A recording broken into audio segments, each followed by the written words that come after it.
Hello friends, welcome to my YouTube channel Rozgar with Goldi Chaudhary. Friends, आज हम करने वाले हैं जो लक्ष्मीकांत बुक, जो पॉलिटिकल साइंस की जो लक्ष्मीकांत की बुक है, अब हम क्या उसके बारे में ही करने वाले हैं। उसका हम क्या थ्योरेटिकल पार्ट अब हम कवर करेंगे। मॉक टेस्ट में आपके उसमें डाल रही हूँ डेली, ठीक है ना। और जो आप सभी जानते हो कि जो लक्ष्मीकांत की बुक होती है आपके जो सबसे ज़्यादा ज़रूरी किस एग्ज़ाम के लिए होती है, यूपीएससी के लिए। जो भारत का जो इंडिया का जो सबसे बड़ा एग्ज़ाम होता है कौन सा होता है, यूपीएससी होता है। तो उसके लिए कौन सी बुक होती है जो पॉलिटिकल साइंस के लिए होती है, तो वो होती है कौन सी, जो लक्ष्मीकांत की बेस्ट बुक मानी जाती है। अब आप सोच सकते हो कि जब इस बुक में से यूपीएससी के क्वेश्चन आ रहे हैं तो जो छोटे एग्ज़ाम है तो वे तो आपके इसमें से हो गई, ठीक है ना। लेकिन क्या है कि जो जिनके भी छोटे एग्ज़ाम हो, जो उससे नीचे के एग्ज़ाम हो, तो वे आपने जो मैंने मॉक टेस्ट डाले उसमें मैंने क्या ऑप्शंस के साथ ही उसका थियोरेटिकल पार्ट है कवर कराया साथ के साथ, तो आप वहाँ से भी देख सकते हो। लेकिन अगर इस बुक को भी साथ के साथ कर लोगे तो उससे तो अच्छा कुछ है ही नहीं। इसमें क्या कि आपके पॉलिटिकल साइंस से शायद कुछ भी क्वेश्चन नहीं छूटने का, एक भी क्वेश्चन।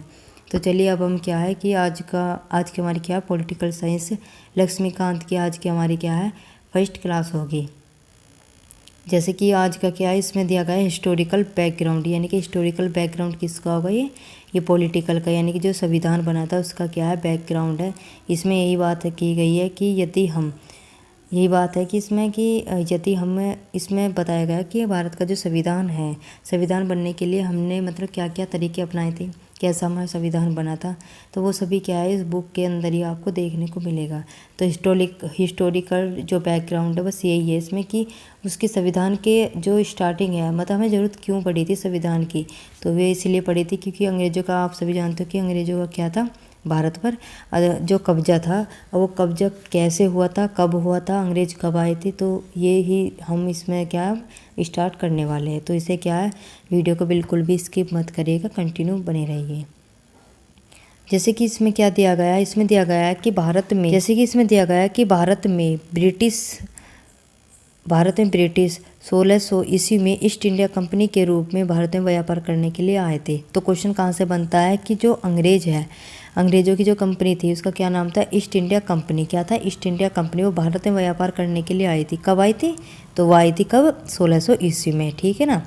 और फिर पूछा जाता है कि जो उस टाइम पे जो महारानी थी, यानी किसका टाइम पीरियड था 1600 ईस्वी में, तो किसका टाइम पीरियड था उस टाइम पर जो ब्रिटेन में, वह उस टाइम पे थी महारानी एलिजाबेथ प्रथम। क्या थी, महारानी एलिजाबेथ प्रथम थी।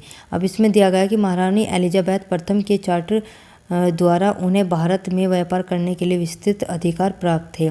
यह ब्रिटेन में क्या है, महारानी को इतनी वैल्यू दी जाती है क्योंकि वहाँ पे क्या है कि जो सुविधा यहाँ के राष्ट्रपति प्रधानमंत्री को मिलती है वही सुविधा वहाँ की महारानी को मिलती है। तो उस टाइम पे जो महारानी एलिजाबेथ थी उन्होंने ही क्या ये चार्टर जो एक्ट निकाले थे, उन्होंने कहा था कि आप सभी क्या है कि जो भारत भर जाकर क्या करें, व्यापार करें, ठीक है ना। इसमें इसमें क्या है कि इसमें दिया गया कि जब ये कंपनी भारत में आई थी, कौन सी, जो ईस्ट इंडिया कंपनी 1600 ईस्वी में ये कंपनी 1600 ईस्वी में भारत में व्यापार करने के लिए आई थी, तब तक तो ठीक था। लेकिन जैसे ही इसमें क्या है कि ये व्यापार कार्य तक ही सीमित थी। लेकिन इसका मतलब क्या है, जो 1765 आपको दिया गया है, इसका मतलब क्या है, तो इसका मतलब है ईस्ट इंडिया कंपनी ने भारत में व्यापार कराया था, तब तक तो ठीक था। लेकिन इसका व्यापार से क्या है, इन्होंने सोचा कि व्यापार न करके हम क्या करें, भारत पर कब्जा करें। तो इन्होंने क्या करा था, उस टाइम पर भारत में कहीं ना कहीं युद्ध चल ही रहे थे, जगह जगह से कहीं से नहीं कहीं से आवाज़ उठती रहती थी, ठीक है ना। तो 1765 में क्या, बंगाल, बिहार और उड़ीसा के जो दीवानी अर्थात जो राजस्व एवं दीवानी न्याय के अधिकारी थे उनसे अधिकार प्राप्त कर लिए। यानी कि उनसे क्या कर, जो 3 जो दिए गए थे आपको स्टेट, जो बंगाल, बिहार और उड़ीसा, उनके जो दीवानी थे उस टाइम पे क्या होता था, जैसा अब हमारे यहाँ पे जो सीएम होते हैं स्टेट में, उस टाइम पे क्या होते थे, जो राजस्व, जो रिवेन्यू, जो पैसों को जो लेन देन करते थे, उनके वे जो अधिकारी होते थे स्टेट में, उनसे क्या था कि इन्होंने उनसे अधिकार प्राप्त कर लिए थे, ठीक है ना। इसके साथ ही इन्होंने क्या करा, भारत में उसके क्षेत्रीय शक्ति बनने की प्रक्रिया प्रारंभ हुई। यानी कि जैसे ही इन्हें ये लगा कि इन स्टेट से पैसा कैसा लिया जा सकता है, ठीक है, कि कहीं ना कहीं अंग्रेज़ों की जो जीत हुई थी वो भी इसलिए हुई थी, जैसे ही जो बंगाल, बिहार और उड़ीसा इनकी साइड से जैसा कोई ना कोई खड़ा हुआ था, तो उसमें क्या था कि इन्होंने, अंग्रेज़ों ने क्या फूट डालनी शुरू कर दी थी, ठीक है ना। तो फूट डालनी शुरू कर दी थी, तो कहीं ना कहीं जो युद्ध कर रहे थे वे जो अपनी साइड से ना होकर उन्होंने किसका साथ दिया था, अंग्रेज़ों का ही साथ दे दिया था, जिसकी वजह से क्या युद्ध जीत गए थे। जैसे ही युद्ध जीत गए थे इन्होंने क्या करा, इन तीनों ही जो स्टेट है उन पर क्या कर लिया था, कब्जा कर लिया था। तो वहाँ के जो दीवानी थे, जो मतलब जो रिवेन्यू जो राजस्व को संभाल लेते, पैसे को संभाल लेते, उन्होंने धीरे धीरे क्या है उस पर कब्जा करना स्टार्ट कर दिया।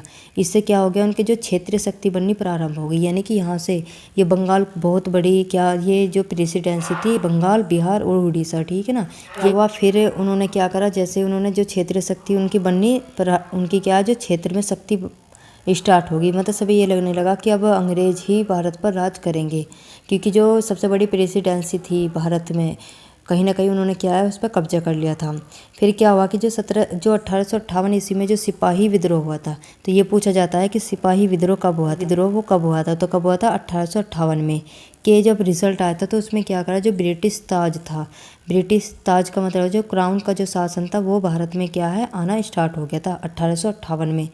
प्रत्यक्ष रूप से अपने हाथों में ले लिया था क्राउन ने। इसे ब्रिटिश ताज भी कह सकते हैं या फिर क्राउन भी कह सकते हैं।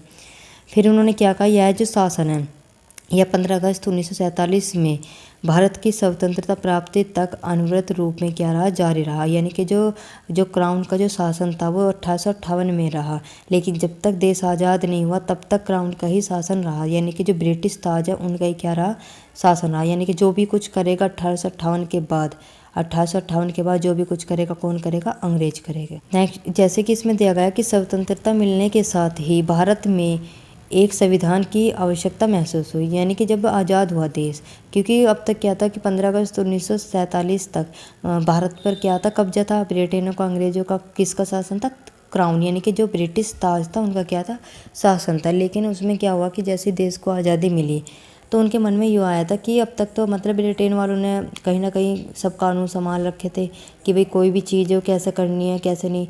लेकिन उन्हें लगा कि अब तो जो अंग्रेज़ों का अब यहाँ से क्या शासन समाप्त हो गया, तो अब ये चीज़ क्या है हमारे अब हाथों में आने वाली है, तो अब हम उससे किस तरीके से करें। तो उन्होंने क्या होते कि ये मतलब कहीं ना कहीं देखो कि भारत में कहीं ना कहीं विविधता है। विविधता का मतलब है कि हर जो स्टेट में अलग अलग तरह के आपको कल्चर मिलेंगे, रहन सहन सबका क्या अपना अलग अलग है। तो इसलिए क्या है कि संविधान बनने में टाइम लगा भारत का, तो उन चीज़ को देखते हुए जो भारत में जो है संविधान की ज़्यादा ज़रूरत पड़ी, ठीक है ना। अब इसमें यही आता है कि जो संविधान की सर्वप्रथम जो संविधान बनाना चाहिए तो किसके दिमाग में आई, तो वो किसके दिमाग में आई थी कि 1934 ईस्वी में एम.एन. रॉय, यानी कि एम.एन. रॉय ने ही कहा था कि सबसे पहले कि जो संविधान भारत का बनना चाहिए। और यदि पूछने लगे कि जो एम.एन. रॉय थे वे कौन थे, तो वे भारत में साम्यवाद आंदोलन के क्या थे, प्रणेता, यानी कि जनक कौन थे साम्यवाद आंदोलन के, तो वे थे एम.एन. रॉय। उन्होंने सुझाव दिया था कि भारत का क्या बने, संविधान बने। के लिए जो ब्रिटेन की साइड से बहुत मतलब ब्रिटेन की साइड से क्या कई कमेटियाँ आई थी, लेकिन उन सब में क्या है कि भारत को जो अच्छी कमेटी लगी उसी के अकॉर्डिंग क्या है संविधान बना। लेकिन इसमें क्या बहुत सारी आए थे कमेटी, लेकिन भारत वाले उन्हें क्या वापस भेज दे रहे थे।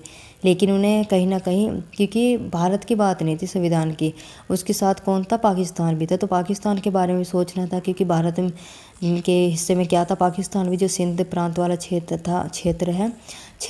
था वो किस में था, भारत में था। तो पाकिस्तान और जो भारत इन दोनों को लेकर क्या साथ में संविधान बनाने का डिसीजन था, क्योंकि जो पार्टी थी जो पाकिस्तान की साइड से थी तो वे कहीं ना कहीं उसका विरोध करती थी। जो फिर दूसरी कमेटी आती थी तो जो मुस्लिम लीग को पसंद थी तो वो कहीं ना कहीं भारत वाले क्या करते उसका विरोध करते थे।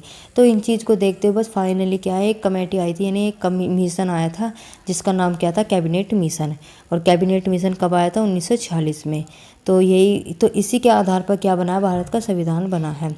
तो आपसे पूछ लिया जाता है कि भारत का जो संविधान सभा का जो गठन है वो मतलब कौन से मिशन के द्वारा हुआ था, तो वो किसके मिशन के द्वारा हुआ था, कैबिनेट मिशन के द्वारा। और कैबिनेट मिशन कब आया था, कैबिनेट मिशन आया था 1946 में। इसमें दिया गया है कि 1946 में एक संविधान सभा का गठन किया गया, वो सिर्फ और सिर्फ कैबिनेट मिशन की वजह से किया गया।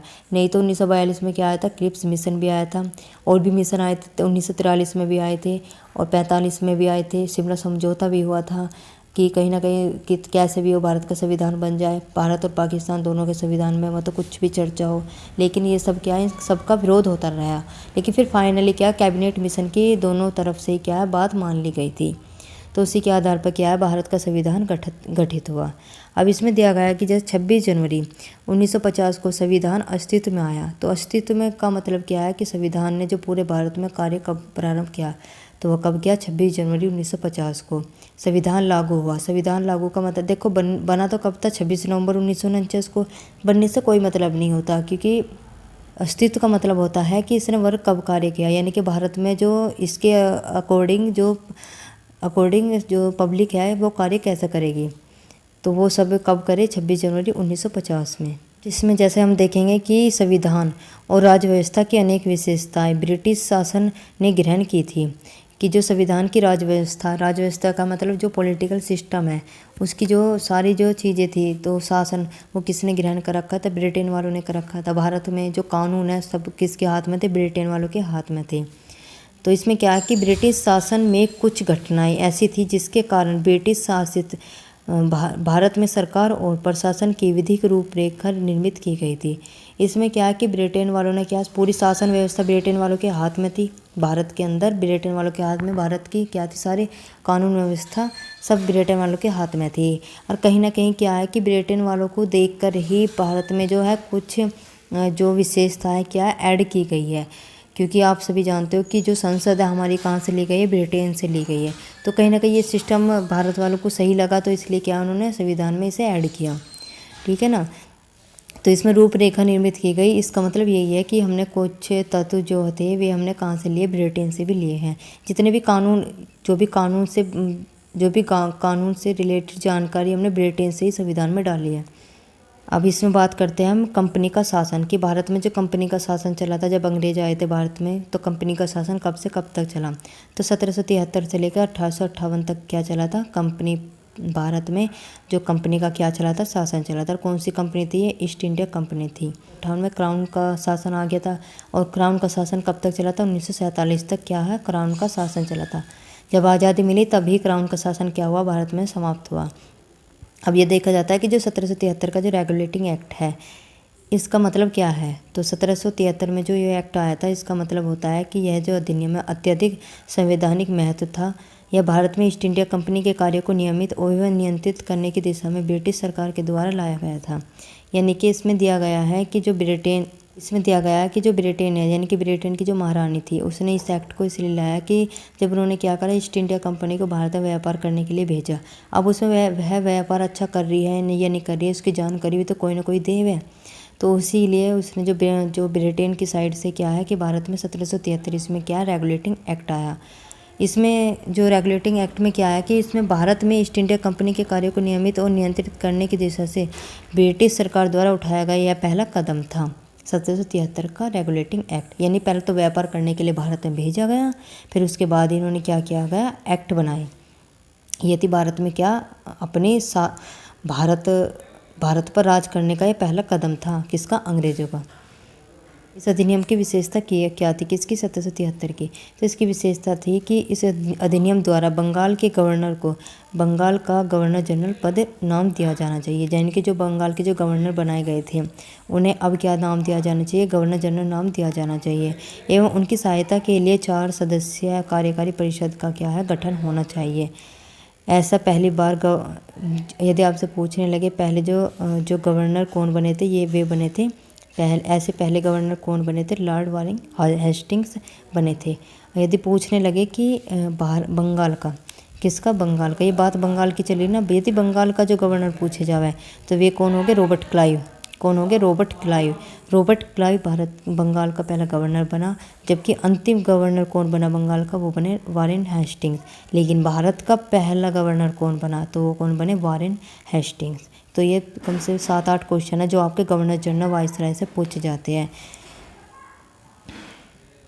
इसमें दिया गया है जैसे नेक्स्ट इसकी विशेषता बताई गई 1773 की रेगुलेटिंग एक्ट। इसमें दिया गया है कि इसके द्वारा मद्रास एवं बम्बई के गवर्नर बंगाल के गवर्नर जनरल के अधीन हो गए, जबकि पहले सभी प्रेसिडेंसी के गवर्नर एक अलग अलग होते थे। क्योंकि आपसे ये पूछ सकते हैं प्रेसिडेंसी हमारी कौन कौन सी थी, तो कौन कौन सी थी, मद्रास, बम्बई, बंगाल, ये सभी क्या थी, हमारी 3 प्रेसिडेंसी थी।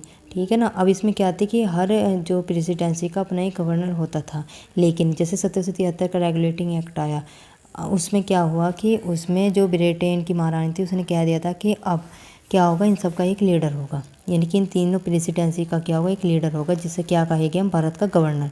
क्या कहेंगे, भारत का गवर्नर। ये जो प्रेसिडेंसी है ये अपने आप में क्या थी, बहुत बड़ी प्रेसिडेंसी थी। आज आपको एक अलग स्टेट लग रहे होगे, कहीं ना कहीं ये अपने आप में क्या थे, बहुत बड़े, मतलब इनके साथ क्या थे, कई स्टेट इंक्लूड होते थे। लेकिन अब तो क्या है, ये अपने अलग अलग हो गए। ठीक है ना।